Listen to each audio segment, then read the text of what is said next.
occur, and hopefully this is a page.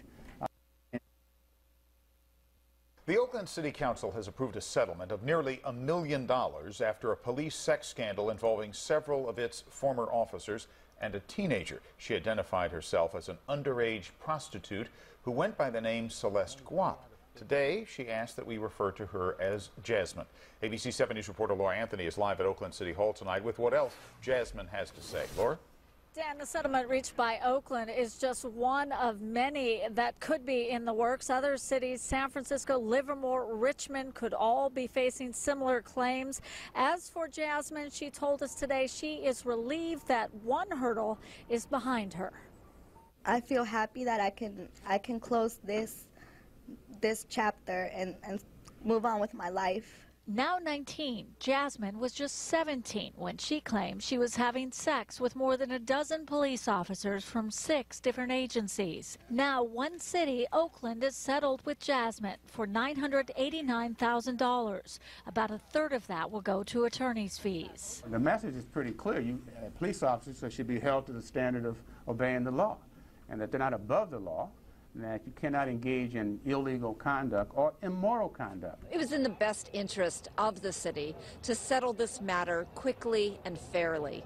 We need to focus our attention on rebuilding the public trust that was so damaged by this incident. 5 of the Oakland officers allegedly involved with Jasmine are facing criminal charges.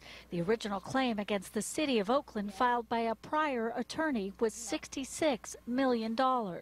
I never came up with those numbers, those large numbers. I never came up with those. She obviously has been at the center of attention for a while. It's not the kind of thing that she likes and want to occur. And hopefully this is a page in a personal history that will be turned. Jasmine says she's had great support from her family, plans to return to school, and hopes to pursue a career working with animals. In Oakland, Laura Anthony, ABC 7 News.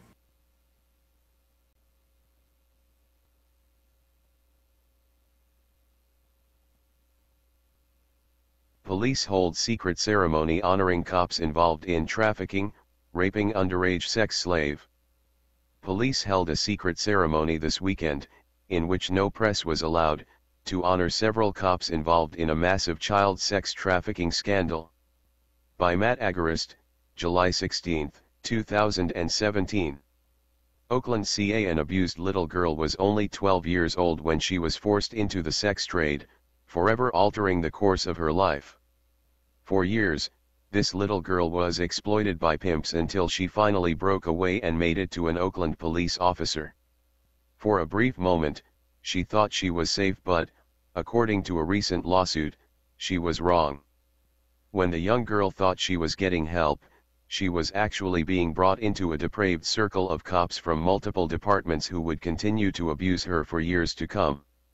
Instead of helping her, more than 30 other law enforcement officers continued to traffic, rape, victimize and exploit a teenage girl who needed to be rescued, according to a legal claim filed with the Oakland City Attorney's Office.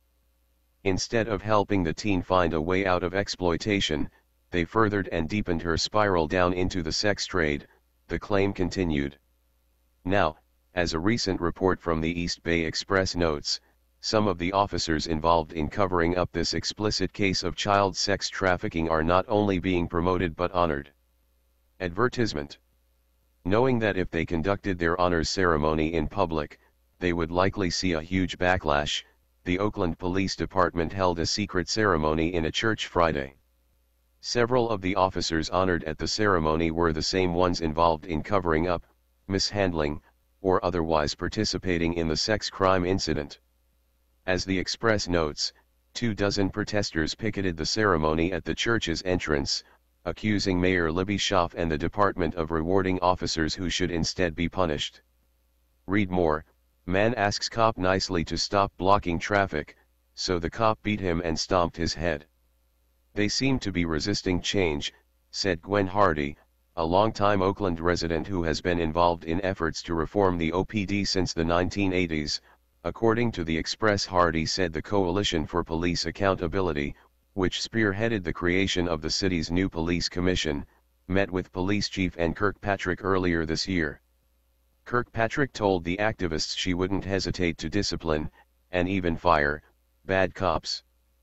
But why promote them? Hardy asked. Normally, when police officers honor themselves with awards and promotions, these events are broadcast into the public light to bolster their public image. However, when they are honoring those who facilitated a child sex scandal, they have to do it in secret. No media was allowed in the event and, in fact, they were forced to stand 50 yards away from the entrance.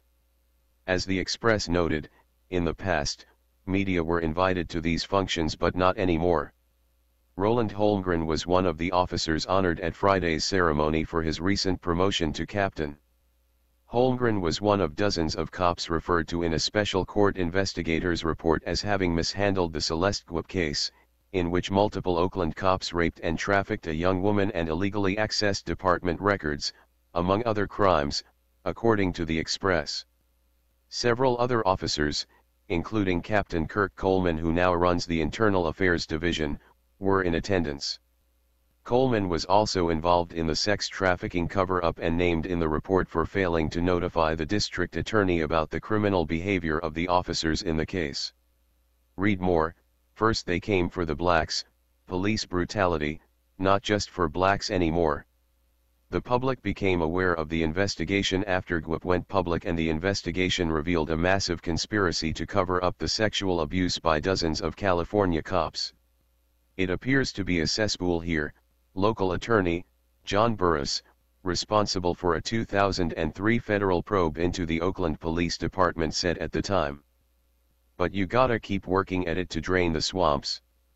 As Oakland scrambles to hold on to what little shred of dignity they think they have left, moves like this one only serve to stoke the divide even further. With sex trafficking on the rise in the United States, it is no wonder government is admitting they have no way to stop it. After all, if they are awarding police officers for covering up one of most reported on underage sex trafficking cases in the country, why on earth would we expect them to do anything to stop it?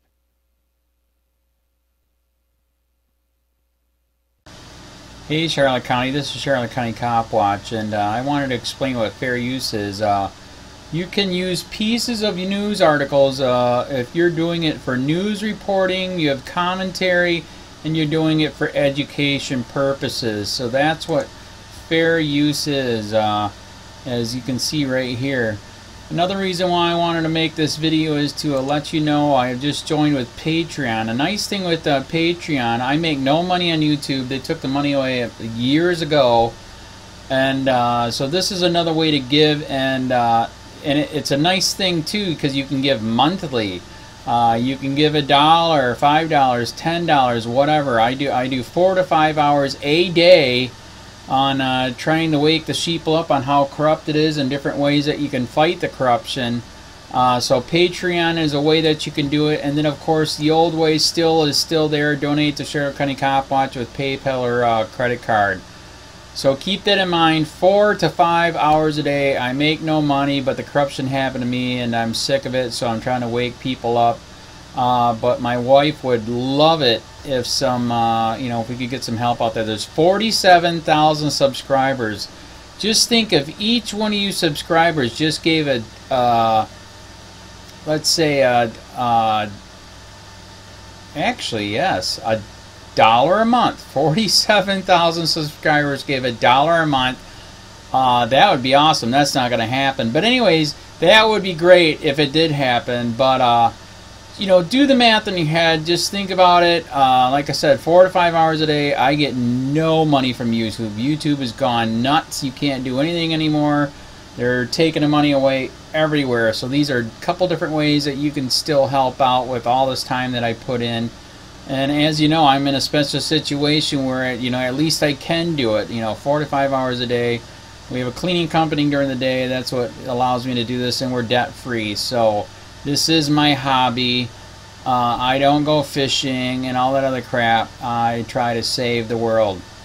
So help me out to make the wife happy, man. In fact, if you guys did give $1 a day, and there was 47,000 of you, and you did it, and each of you gave $1, and that was every month. Oh my God, yes, I could quit. I could start suing them. Another idea too that we have is, you know, if I got, you know, some funds, we could actually contact everyone that has been ticketed and or arrested and put in jail and start sending them postcards to let them know we're here, and to see if everything went all right, and if it didn't, find out their story. So we could even do more investigations and more lawsuits. Lawsuits take money.